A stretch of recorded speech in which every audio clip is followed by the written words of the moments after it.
What's going on, guys? It's Brandon back here today, and we got a BFR Game 26 in Montreal, in the Bell Center with the Montreal Canadiens. Big game. Fleury going for win number 500 again. He gets it. Win number 500, third goalie ever to do that in history, next to Patrick Waugh and Martin Brodeur, and all of them are French Canadian. Funny enough. Hawks win 2-0. Not only is it his 500th win, Fleury gets his second shutout as a Hawk. They move to 10-14-2, continuing their back and forth string of win-loss. And shots were 30-25 Montreal. Hits were 24-23 Chicago. And faceoffs were 23-20 Montreal. On the power play, Chicago goes 1 for 2. Montreal goes 0 for 1. This was a very fast game. Not many whistles. Fleury saves 30 out of 30. Allen saves 23 out of 25 and was by far the best player on their team tonight. It should have been 5-0 probably by the end of the game.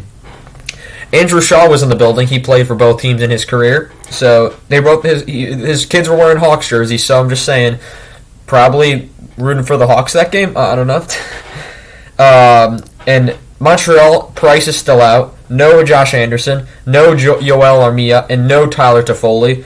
And for Chicago, Murphy was in, McCabe was in, Hardman was in, Kurashev was in, Caleb Jones, Kalnick, and Strome were out, and then Kara was out due to his injuries in the previous game. We go to the first, and it's a fast start, but low shot first 5 minutes. Then at 14:05 is a Chicago penalty to Doc for tripping, which would be killed. Doc had a chance deflected. And then Allen, good save on Kurashev. Trouble in front of the Canadiens' net would be cleared. Then Allen throws it out right in front of the net when he went behind the net to toss it out. Misplays the puck, goes right to Kane, and Allen dives in front of the net. Probably gets a piece of it with his handle of his stick, and it goes off the crossbar, saving a early 1-0 lead for Chicago. And then there was a holding call for Montreal that went uncalled, but other than that, that was the first. Not much at all. Jones got a good chance saved. Borgstrom's shot got blocked. Montreal somehow missed a wide open net. Offside against Chicago went uncalled, and then there was a good hit by Slavin. Murphy tried to hit Evans, and he hit a little bit of Evans, but he got more of Doc, and Doc was slow to get up. He got worried because his leg twisted weird, but he was fine.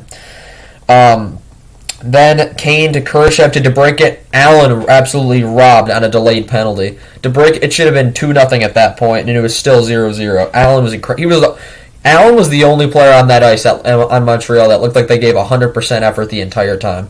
Everyone else just looked slow. They looked like they weren't even trying. They looked like they're going for Shane Wright.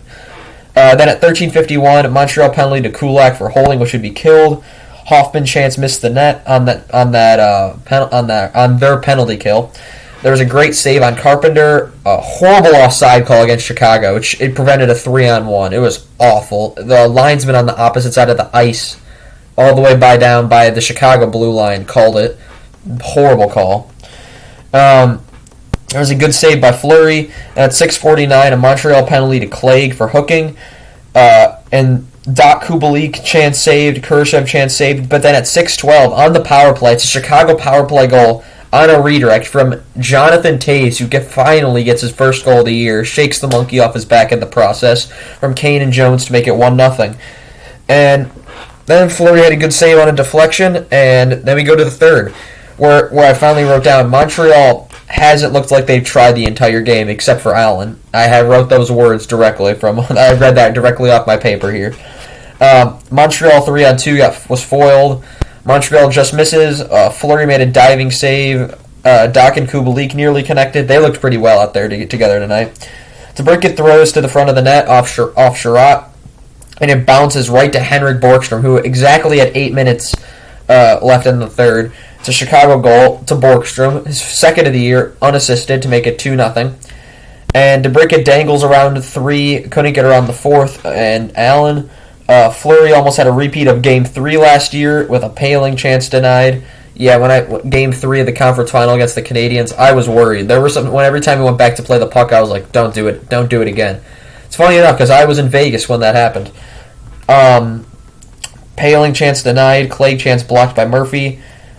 Kane breakaway denied by Allen. Empty net for Montreal, 2:35. Offside for Montreal, went uncalled. Hagel clears The puck hits the post on the empty net, so it's icing. Sherratt saves a Carpenter empty netter. Consecutive saves by Fleury. 2 Canadians collide. I couldn't tell who it was. The crowd was, with the few seconds left, the crowd was, Montreal crowd, great class, a great gesture. They were chanting Fleury because they knew what was going to happen.